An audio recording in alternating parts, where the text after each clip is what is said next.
Sa nagbabagong landscape ng Philippine TV ngayong 2026, ilang programa ng TV5 ang patuloy na nagtatagumpay sa kanilang audience performance kahit may matinding kompetisyon sa iba pang network.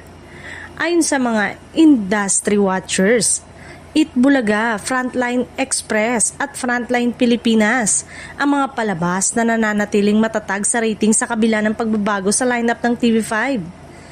Ang matagal ng paboritong noontime show na Itbulaga ay patuloy na humihikayat ng loyal na manonood sa kanilang afternoon slot sa TV5. Kahit hindi ito nangunguna laban sa GMA sa nationwide ratings, ang consistent na viewership nito ay malaking tulong sa network para manatiling visible sa afternoon block. Hindi rin nagpapahuli ang news division ng TV5, ang Frontline Express, rolling bulletin ng network na ipinalalabas tuwing daytime at weekend afternoon. At ang primetime newscast na Frontline Pilipinas ay nananatiling matatag sa kabila ng pagbabago sa viewing habit ng publiko. Ang dalawang programa ay nagsisilbing reliable source ng balita para sa kanilang audience. Sa pagpasok ng 2026, nagkakaroon ng ilang reshuffle sa lineup ng TV5 at nagdadagdag ng bagong entertainment shows at imported content.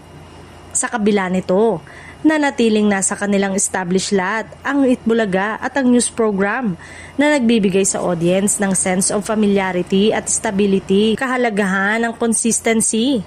Sa free-to-air market na mahigpit ang kompetisyon at may dominanting players tulad ng GMA, napakahalaga ng consistency at loyalty ng manonood. Ayon sa mga eksperto, ang mga palabas na may matagal ng following ay makakatulong sa network na mapanatili ang steady ratings kahit may mga bagong programa o pagbabago sa schedule. Habang patuloy na ini-evolve ng TV5 ang content strategy nito sa 2026, inaasahang mananatiling core pillars ang Itbulaga, Frontline Express at Frontline Pilipinas. Bukod sa pagpapanatili ng steady ratings, nakakatulong din ang mga ito sa network na ma-engage ang audience sa iba't ibang oras ng araw.